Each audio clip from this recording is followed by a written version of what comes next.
What is up, everyone? Welcome back to the channel. Today we got something in the mail. We got our wheel spacers finally. So let's put these things on the Bronco and kick these tires out so it looks better.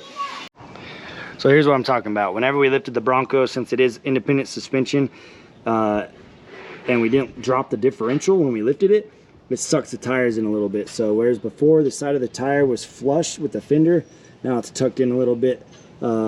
The back is the same because the back's solid axle, so I'll show you that, but I didn't really like the way it looked from the factory. So like where the tires, pretty much the edge of the tire is flush with the fender. So we got a 1-inch spacer to hopefully kick this out so we can see a little bit more of the tire. It'll just make it look a lot better. So first things first, we need to jack up the front of this thing. I'm not going to do two tires at the same time. I'm just going to jack up one side, put a stand underneath it, and we'll get going. So it is a, what is this, a 19mm for your lug nuts, and it's always a good idea to try and break them loose before you jack it up. If you have your your parking brake on, it should hold it in place enough for you to loosen these, but it's a good idea just to do it with the tires on the ground, just so you don't damage the parking brake or anything like that. So let's break these loose first, and then we'll jack it up.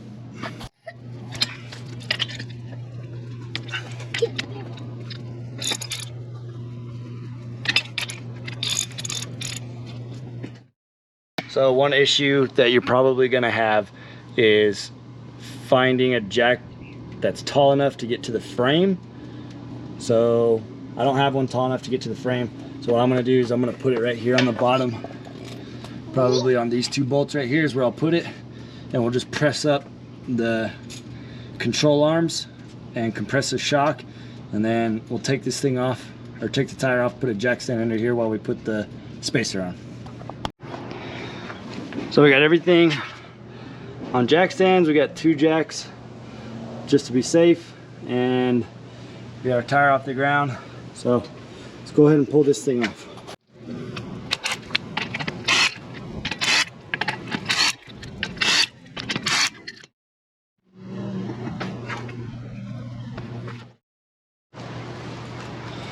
So once we clean the mounting surface and make sure the back of the spacer is clean, we can mount this on here. Slides on like that. And you grab the supplied hardware, install it on the lugs on the inside of the spacer, or the stud on the inside of the spacer. Torque them down to the specified wheel specs of the Bronco, which I don't know what it is yet, but I'll throw it in the video once I figure that out. And then you can tighten all these down.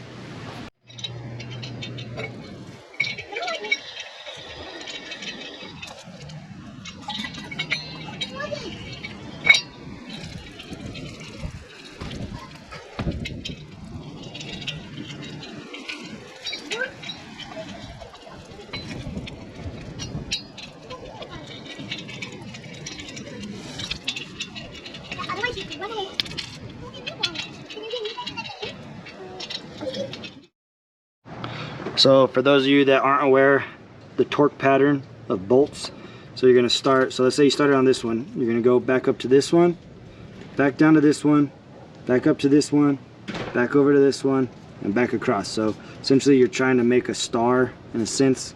So you're just going to go the opposite, back, the opposite, back, and the opposite. There you go.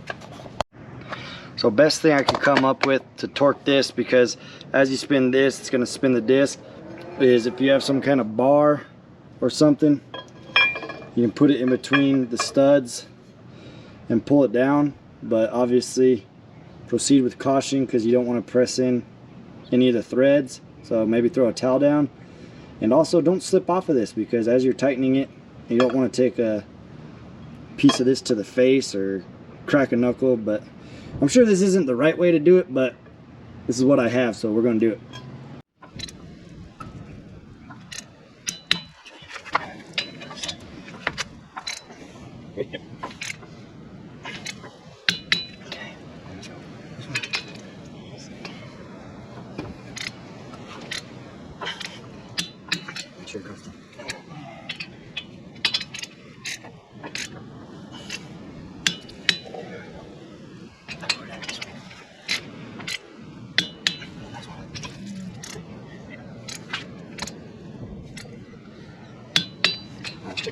circle.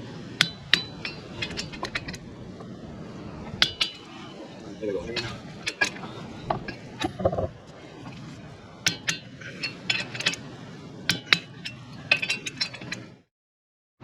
All right, we have the front installed. You can't really tell right now because you're gonna need to drive it around the block to settle in the suspension. And by what I mean on that is, like, when you lower it down on the concrete, the tires are gonna need a scrub, because as the suspension travels up, the tire travels out, and when it droops down, it travels in. So since it's not moving, the tire's not gonna be able to kick or scrub back out into the resting position. So you will need to drive it around the block, but it is further than it was before, but it should be a little bit more. So drive it around the block real slow, make sure you don't hear any noises or anything weird going on, and you should be good. For the rear, I'm gonna lift it up by the differential. Make sure you put chocks on it because your emergency brakes are in the rear of the car, so you are gonna need to chock the front so it doesn't roll into your house or roll into you. So make sure you put chocks on the car. For those of you that don't know what a chock is, here you go. Chock the back, you chock the front so the tire doesn't move anywhere.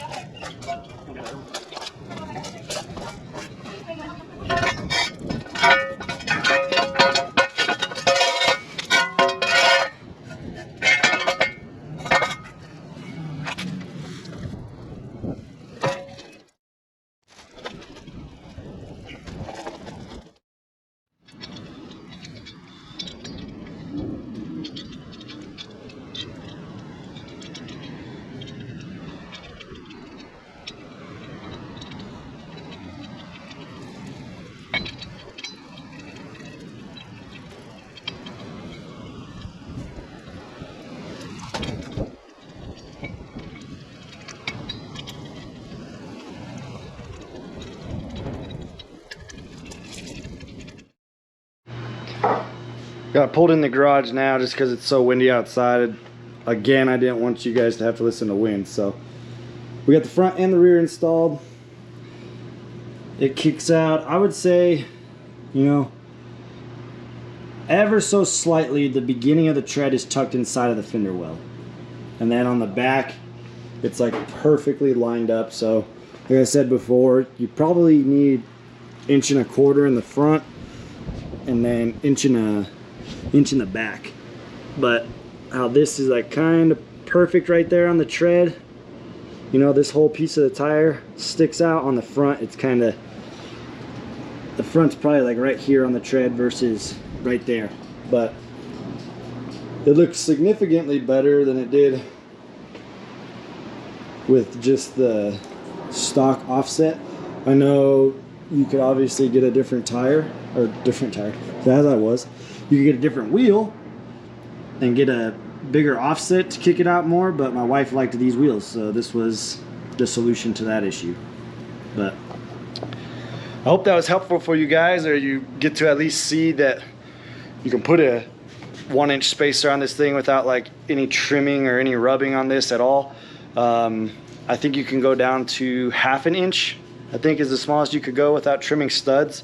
Don't quote me on that because I didn't measure the depth of the holes on the back side of the wheel, but I think you could probably go do 1/2 inch because I've seen a gentleman on YouTube do a 3/4 inch one, so, and it looked like he still had enough room. So I think you could do 1/2 inch. You'd have to measure it like I said, but for sure you can do a 1 inch. It looks pretty awesome. The only thing I would recommend is you do 1.25 inches in the front if you're trying to get like that dead, I don't know, dead even with the fender well, front and rear. I would do 1.25 inches in the front, 1 inch in the back.